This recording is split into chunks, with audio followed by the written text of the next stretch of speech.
During his campaign, President William Ruto used the slogan "Hustler Nation" to simplify or to signify that he is a person from a common background and he understands the challenges people from a common background face, and that he is going to battle for the rights of the common mwananchi. He portrayed himself as a chicken seller who wants to get into statehouse.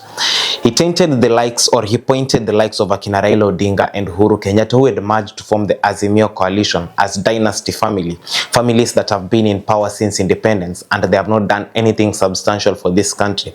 This is the main reason why President Ruto was able to get into office, because Kenyans had this feeling that it is time to have a fresh blood in office, a blood that is not generated from the lineage of political class leaders in this country, but rather a blood that is in the line of a common mwananchi. So many people rallied behind President William Ruto. His Hustler Nation narrative, the wheelbarrow stuff, it really gave him popularity in this country. But right now we can see the president has gone and he's working hand in hand with the former Prime Minister of Kenya, that is Raila Amolo Odinga, and at the same time he is working with the former president of Kenya, that is Uhuru Muigai Kenyatta.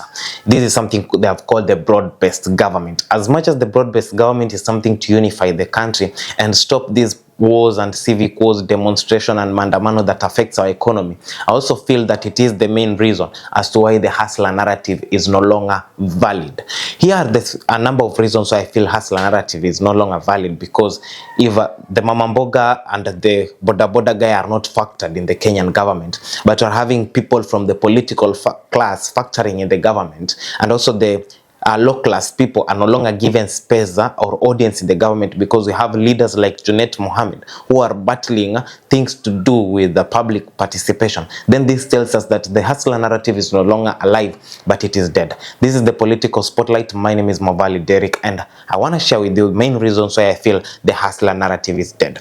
It was something championed by William Ruto during his 22 campaign, and it was a powerful political tool that framed his agenda as a breakaway from Kenya's entrenched political elite. Now, this narrative sought to position Ruto as a representative of the ordinary Kenyan, struggling to make a living, then hence the coining of the name the hustler, against a perceived coalition of Dynasty symbolized by families like the Kenyattas and the Odingas, who have historically dominated the political landscape of Kenya. However, recent political developments have raised questions about the relevance and sincerity of this narrative.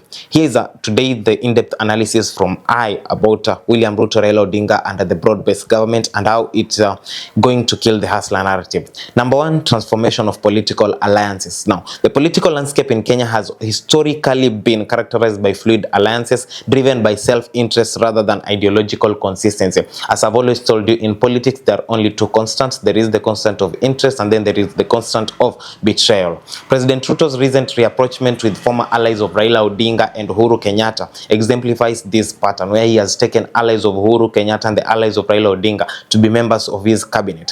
This alliance building undermines the dichotomy of hustlers versus dynasty that Ruto used as his campaign cornerstone. The inclusion of individuals from Raila and Uhuru's circles into Ruto's administration signalizes a prioritization of political pragmatism over ideological commitment to the hustler narrative. Number two, laws of ideological distinction. The hustler nation narrative, on a clear opposition to political dynasty, portrayed President Ruto as an outsider committed to empowering the marginalized Kenyans. By forming alliances with members of these very dynasties that he was battling during the 2022 presidential campaign, Ruto blurred the ideological distinction between his administration and the political class he once opposed.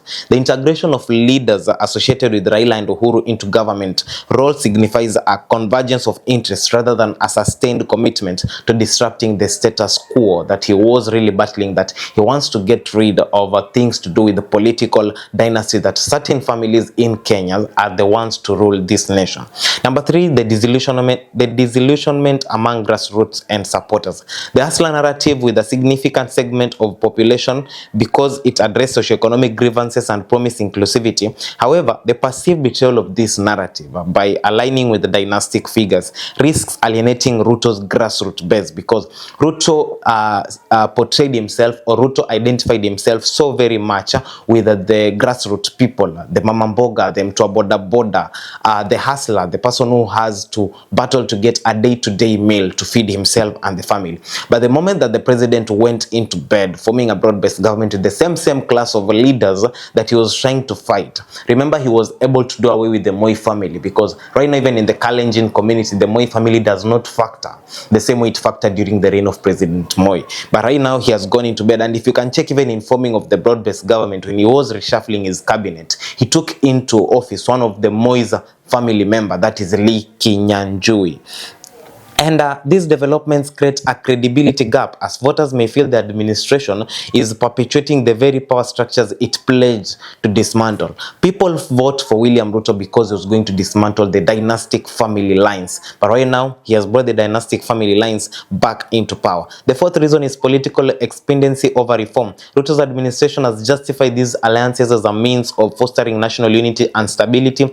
While this rationale may hold strategic merit, it also exposes the underlying transactional nature of Kenyan politics that is usually always about dynasty families. This shift prioritizes short-term political survival over transformative reform, effectively sidelining the hustler agenda. As I always told you, the moment President Ruto takes power, he becomes a dynastic family. So it will be evident that at one point in his reign, he will have to go back and look for the dynastic families, because like Paul's repel, like Paul's attract. So he is not a dynastic family, so it was evident that he will attract the dynastic family, and for him to become a king, he has to work with fellow kings. So it was evident that he will get back. Lastly, Raila and Uhuru's role in the power realignment. Raila Odinga with Uhuru Kenyatta, historically seen as symbols of dynastic politics, now play in direct roles in shaping the political landscape under Ruto's leadership. While Raila's allies in Ruto's government might signal the attempt to neutralize opposition, it also reflects the enduring influence of Kenya's traditional political elite, reinforcing the idea of power ultimately circulates within a narrow political class of leaders.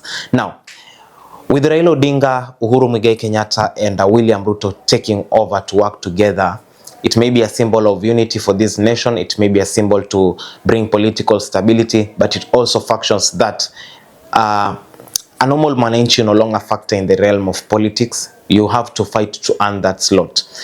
If you want to become the part of the bloodline of Kenyan politics, you have to prove that you are really in dire need of being that bloodline through actions and through various things you'll do for the political class leaders. Do you think that the hustler narrative is totally dead, and do you think it will factor again come 2027? Because to me, there is no more anything to do with the political hustler nation narrative in this country. My name is Mvali Derek. See you on my next video.